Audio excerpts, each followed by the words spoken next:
नमस्कार. मी नानंद किचनमध्ये तुम्हा सर्वांचे खूप खूप स्वागत आहे. आज आपण बनवणार आहोत खायला कुरकुरीत, बनवायला सोपी डिस्को भजी.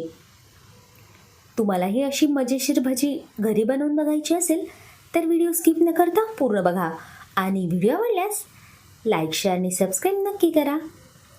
चला तर मग पुण्याला प्रसिद्ध असलेली डिस्को भजी बनवायला सुरुवात करूयात.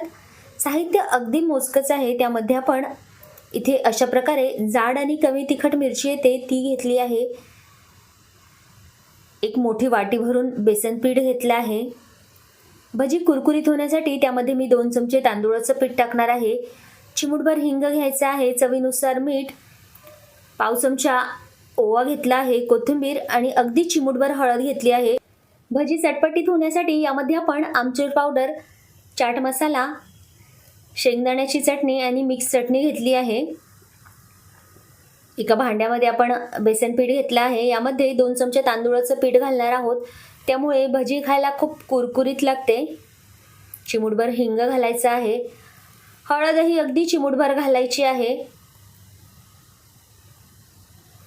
ओवा आपल्याला हातावर चोळून घालायचा आहे, म्हणजे ओवाचा स्वाद पिठामध्ये उतरेल.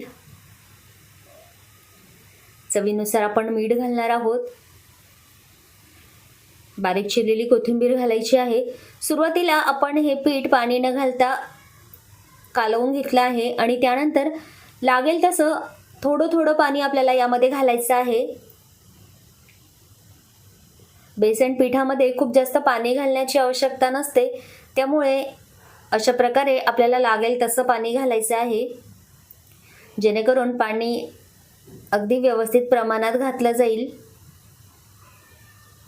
यामध्ये आपण सोड्याचा अजिबात वापर करणार नाही. आपल्याला हे पीठ त्यासाठी व्यवस्थित फेटून हलकं करून घ्यायचं आहे. सुरुवातीला आपण पिठाच्या संपूर्ण गुठळ्या मोडून काढल्या आहेत. भजी तळण्यासाठी मी बाजूला तेल गरम करायला ठेवलं आहे. त्या तेलातनंच 1 ते 1.5 चमचा तेल आपण या भजींच्या पिठामध्ये घालणार आहोत, म्हणजे भजी हलक्या होतील. 2 ते 3 मिनिटं हे पीठ आपण चांगलं फेटून घेतलं आहे. हे पीठ भिजवताना खूप जास्त पातळ भिजू नका किंवा खूप जास्त घट्ट भिजू नका.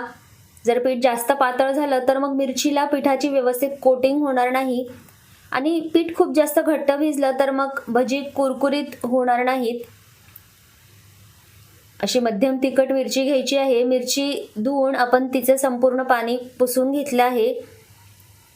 त्यानंतर अशा प्रकारे या पिठामध्ये आपल्याला मिरची घोळवून घ्यायची आहे. पिठाचं मस्त असं कोटिंग मिरचीला झालेलं आहे. तेल मध्यम गरम करून त्यामध्ये आपल्याला मावतील एवढ्या मिरची यामध्ये सोडून घ्यायच्या आहेत.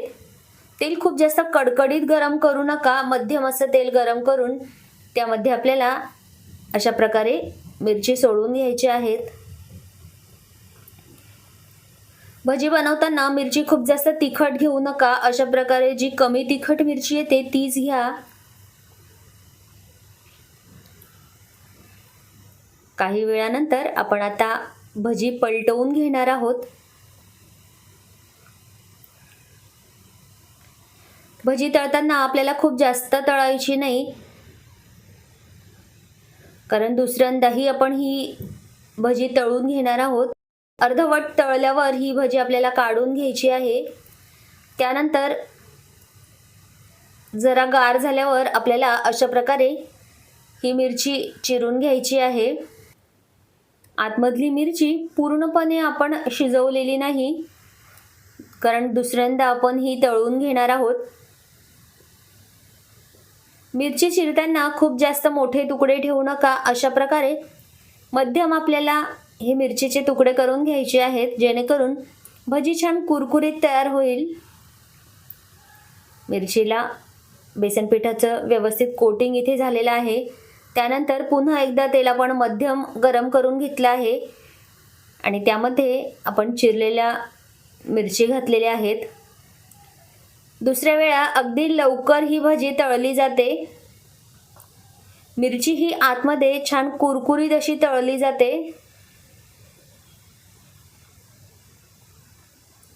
सोनेरी रंगावर आपल्याला ही भजी तळून घ्यायची आहे. भजींचा रंग मस्त एकसारखा आलेला आहे. आपण ती काढून घेऊ. अगदी कुरकुरीत अशी ही भजी तयार होतात.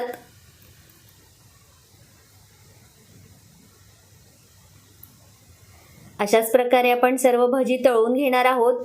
भजी चटपटीत होण्यासाठी इथे मी आमचूर पावडर, चाट मसाला आणि 2 प्रकारच्या चटण्या घेतल्या आहेत. त्यामध्ये एक कढीपत्ता तिळीची मिक्स चटणी घेतली आहे आणि दुसरी शेंगदाण्याची चटणी घेतली आहे.